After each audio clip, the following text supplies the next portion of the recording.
കേരളത്തിന്റെ ഏറ്റവും വലിയ പ്രശ്നം പറഞ്ഞാൽ ഈ നിരോധിത ഉൽപ്പന്നങ്ങൾ, പിന്നെ ഡ്രഗ്സ്. അപ്പൊ അത് തടയാൻ പോലീസ് തന്നെ സജീവമായി നിലപാടാണ്. എല്ലാവരും സഹകരിക്കുകയാണ്. അതിനകത്ത് രാഷ്ട്രീയമൊന്നുമില്ല, എല്ലാവരും സഹകരിക്കും. പഞ്ചായത്ത്, സാമൂഹിക പ്രവർത്തകർ, രാഷ്ട്രീയ നേതാക്കൾ, എത്രയോ വർഷങ്ങളായിട്ട് ആഗ്രഹിക്കുന്ന ഒരു കാര്യമാണ് സാർ ഇംപ്ലിമെന്റ് ചെയ്ത് അതിന് അങ്ങയുടെ മന്ത്രിസഭയ്ക്ക് വളരെയധികം നന്ദി പറയാം. ഒരുപാട് കുടുംബങ്ങളെ രക്ഷിക്കാം, സ്കൂൾ കുട്ടികളെ രക്ഷിക്കാം. നാർക്കോട്ടിക് ബിസിനസ് നാളെ വലിയൊരു കഴിഞ്ഞ ഒരു വർഷമായിട്ട് ഞങ്ങള് നാർക്കോട്ടിക് കൺട്രോൾ ബ്യൂറോ ആയിട്ട് എന്റെ ഫാദറിന്റെ മദറിന്റെ പേരുള്ള വിശ്വശാന്തി ഫൗണ്ടേഷൻ ഒരുപാട് പ്രോജക്ട്സ് ചെയ്തു. നമുക്ക് തന്നെ ഒരു 10-14 കുട്ടികൾ ഞങ്ങളോട് തന്നെ വന്ന് പറഞ്ഞിട്ട് വീട്ടിൽ പറയാൻ പറ്റുന്നില്ല ഇൻവെസ്റ്റ് പറഞ്ഞു. അപ്പൊ അതിന്റെ ഒരു സ്പാർക്കാണ് ഇതൊരു സ്പാർക്ക്, ഇതൊരു തൂഫാനായിട്ട് മാറട്ടെ. ഇത് ഞങ്ങൾ ചെയ്തിരിക്കുന്ന എപ്പോഴെങ്കിലും അങ്ങ് BA say no to drugs എന്ന് പറഞ്ഞിട്ടൊരു ഞങ്ങൾ ചെയ്തിരിക്കുന്ന പ്രോജക്റ്റ് ആണ്. എപ്പോഴെങ്കിലും തീർച്ചയായും അതിനകത്തൊരു ഞങ്ങളുടെ ഒരു റിക്വസ്റ്റ് ആണ് കേരള പോലീസുമായിട്ട് ചേർന്നിട്ട് എന്ത് രീതിയിലുള്ള പിന്നെ തീർച്ചയായിട്ടും അങ്ങനെയുള്ള ആളുകൾ അങ്ങനെ ആ വാചകം തന്നെ എല്ലാവരും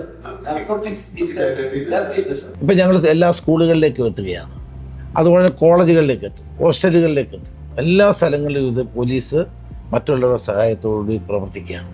തുഫാൻ വാരിയേഴ്സ് എല്ലായിടത്തും ഉണ്ടാകും. അതാണ് ഏറ്റവും പ്രധാനപ്പെട്ടത്. ഇതിന്റെ കോർഡിനേറ്റർ ഇവിടെ എത്തിയിട്ടുണ്ട്, നമ്മുടെ Putta Vimaladitya. All the best, sir. It's a great movement.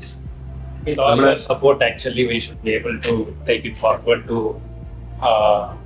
entire place, not only in Kerala, entire region, so that it can be taken out from the roots. ഇത് സൗത്ത് ഇന്ത്യയിലെ മുഴുവൻ DGPമാരെയും കൂടെ യോഗം വിളിക്കുന്നു. IB, കസ്റ്റംസ്, പിന്നെ air force, CRPF, airport, railway station, maritime, ഇതെല്ലാം കൂടി ചേർന്ന ഒരു യോഗമുണ്ട്. അപ്പം അത് ഇത് കംപ്ലീറ്റ് ആയിട്ട് കേരളത്തിൽ നിന്ന് ഒഴിവാക്കാനുള്ളൊരു പദ്ധതിയാണിത്. ഏറ്റവും കൂടുതൽ ട്രെയിനിലൂടെ വരുന്നത് അല്ലേ, ട്രെയിനാണ് ഏറ്റവും കൂടുതൽ നോർത്ത് ഈസ്റ്റിൽ നിന്നൊക്കെ വരുന്ന ട്രെയിനുകൾ. അപ്പം അങ്ങനെയുള്ള അതിനെ കംപ്ലീറ്റ് ഇല്ലാതാക്കാനുള്ള പരിപാടികളാണ്. ഒരു inter agency, inter departmental, inter state, international കോഓപ്പറേഷനോടുകൂടി നമ്മളൊരു കോംപ്രഹെൻസീവ് പദ്ധതി. High time to do it also. അതെ അതെ, അത് ഇനിയും കൈവിട്ടു പോയി കഴിഞ്ഞാൽ എന്തായാലും ഒരിക്കൽ കൂടെ സാർ നിങ്ങളുടെ പുതിയ മിനിസ്ട്രിക്കും അങ്ങേക്കും സ്പെഷ്യൽ താങ്ക്സ്, ഈവൻ പോലീസിനും. കാര്യം ഇതൊരു വലിയ മൂവ്മെന്റ് ആണ്. അതെ, അങ്ങ് പറഞ്ഞ പോലെ ഇത് ഞങ്ങളൊരു ആരംഭ ശൂരത്വം കൊണ്ട് അവസാനിക്കുന്നില്ല. ഇത് ഫോളോ അപ്പ് വേണം. കേരള പോലീസിന്റെ ഒരു വിഗറസ് ആക്ടിവിറ്റി ആയിട്ട് ഇത് മാറ്റുകയാണ്. എന്നത്തെയും നിത്യഹരിത നായകനായ മോഹൻലാൽ ഞങ്ങളുടെ ഒരു തൂഫാൻ വാരിയർ ആകണം. ഞാൻ ഓൾറെഡി ആണല്ലോ സാർ, പിന്നെ തീർച്ചയായിട്ടും താങ്ക് യു.